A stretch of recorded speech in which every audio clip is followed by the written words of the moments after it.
With an updated guide on every weapon behind us, I think it's only fair to revisit the other half of combat before Clay goes and adds more of the either, am I right? Besides, that there video is also 4 years old and is missing several key things, including a couple of items you see before you now. So then, let's armor up. And we'll start at the bottom once more, and oh boy, what a bottom it is. Yeah, sure, grass suits are available immediately, but who in their right mind is tossing 10 grass at a measly 158 durability and 60% damage absorption? Nothing is coming at us early enough to warrant an early craft like this, so ignore it or burn it. But speaking of, burning Slurtle Mounds might just lead to the elusive Snurtle or two through manipulating their rare spawns, and once they are easily felled, you could be walking away with their actual armor 75% of the time. And why care, considering how it too only offers 60% damage absorption rates? Well, because it not only provides 735 durability overall, but can also be used to negate 100% of physical damage once we choose to hide in it. Not only that, after 5 seconds of doing just that, all mobs, including bosses' mind, de-aggro. Oh yes, Snurtle shells are ridiculously good. Very much unlike Scale Mail here, which is very likely an armor piece most out there didn't even know existed or have never bothered with, because the scales that Dragonfly drops actually go into far better crafts at the end of the day. Still, Scale Mail does have its utility, as it does prevent all fire damage, and can even boast 945 durability overall, which is definitely up there. However, note that every hit taken is also going to ignite whatever hits us, and that could get out of hand fast. I won't give it another nod before we move on though, as it is actually pretty rare for an armor to regen sanity in this game, so there you go. It's still bad though. But from arguably the worst to arguably best comes Wormwood's Bramble Husk. Now it is a Wormwood exclusive craft, yes, but that doesn't limit others from using it, so make note there. The thing also got a major buff recently that saw its durability and damage absorption climb from 375 and 65% to 525 and 80% respectively, so there you go. Tack on the roughly 23 damage that all nearby hostiles take when we do get hit with one on, plus their ability to protect us from picking cacti, spiky bushes, roses, and more, and Bramble Husk here truly are some of the most unique armor pieces in this game. Especially when now compared to the one armor that it has always been pitted against, the log suits. For all intents and purposes, a log suit is still going to be your first real armor when starting the world, and even if it isn't, I really wouldn't say no to its 80% damage absorption rate and 315 durability given its cost. It's the game's basic armor piece, so what more do you want? Because I don't know about you, but I'm usually bringing some sort of armor down into the caves and ruins when actually trying to find better sets of armor in the caves and or ruins, like the Thule Sight suit here. Also a major component of Thule Sight farming, a method that you can learn about in this video here. The Ancient Gear boasts 1,260 durability, a 90% damage absorption rate, and that very rare body slot armor sanity regeneration effect that I just mentioned. They're good, yes, but I really would consider them just being deconstructions, honestly. For a very good reason we'll mention at the end of the video, mind, as for now, we need to talk an armor that actually makes us lose our own. Night armor. It is a very, very good piece of kit, even if it has surprisingly low durability, as it also offers us a 95% damage absorption rate, one of the highest in this game. Be mindful though, every hit taken means 10% of the total damage we take being taken from our sanities on top of the base minus 10 per minute drain. Unless you're playing Old Wanda or Maxwell, then only the former mechanic matters. To continue, however, the Marble Suit still reigns supreme as the ultimate taking armor, and nowadays it's even better due to its craft having been halved. So then, enjoy 95% damage absorption rates, rendering even the biggest hits meaningless, and the 735 durability to go along with it.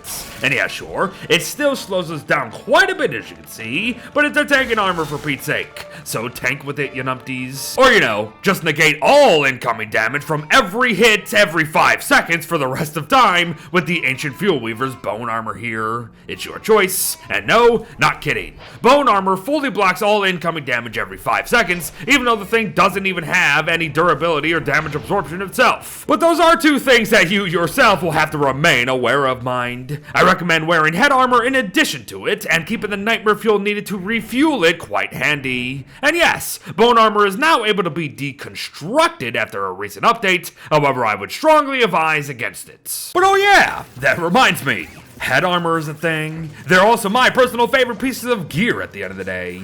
Not so much these cookie cutter caps though, even if cookie cutter shells are easier than ever to obtain, and that's because these armors do nothing beyond their 525 durability, 70% damage absorption rates, and 35% wetness protection. Yeah, sure, the latter is the highest among head armor, however this thing should really reflect some damage or something. Because I mean, a lot of other pieces of headgear do really awesome things beyond being an armor, so why not them, am I right? Take the Bee Queen crown here, for example. That can also drop from the loot stash mine, and also provide us 935 durability and 70% protection, sure, but will also flip all negative sanity auras in this game into positive ones at half the efficiency. For example, a minus 200 sanity per minute drain will turn into a plus 100 per minute regeneration if this thing is atop our noggins. So use them for that, not really as armor. Alternatively though, deconstructing Bee Queen crowns ain't a half bad choice nowadays. You get some pretty darn good loot. But in keeping in line with armors that shouldn't really be armors comes the Ancient Fuel Weaver's Bone Helm. Wearing one mimics total insanity and neutralizes all nightmares for the wearer, just as long as they don't attack them.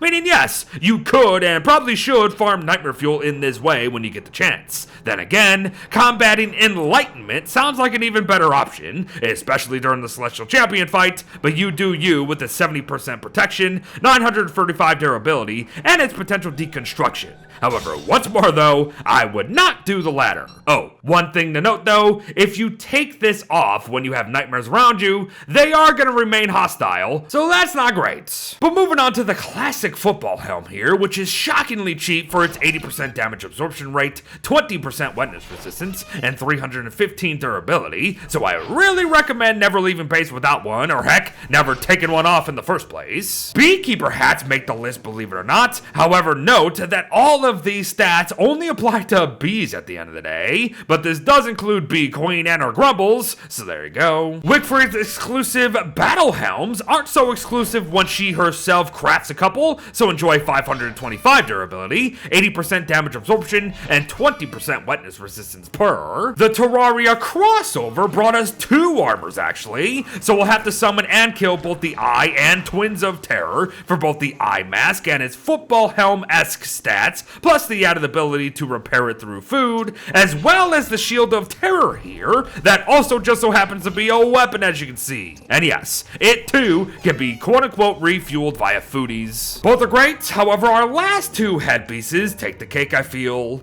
If we can find one of them, that is. A return to slime will be needed to get a Shelmet 10% of the time from Slurtles, and if you do, you'll enjoy 525 durability, 90% damage absorption rates while atop our noggins, and 20% wetness resistance. But finally, save yourself some of the loot from crafting suits and craft some Thulsite crowns here instead, as then you'll be able to enjoy 840 durability, a 90% damage absorption rate, and a 5% chance to trigger a force field every time you get hit that literally blocks all incoming damage, converting it to 5% loss in sanity instead. Oh yes, Thulsite crowns are still the kings of headgear. And there you have it, everyone. All armors updated and revisited with brand new pieces of kits, fresher information, and better stats than we ever had many, many moons ago. So armor up. Thanks for watching. Well wished to all. Many Treeguardians were not harmed in the making of this video, and I will see you in the next one. Bye bye.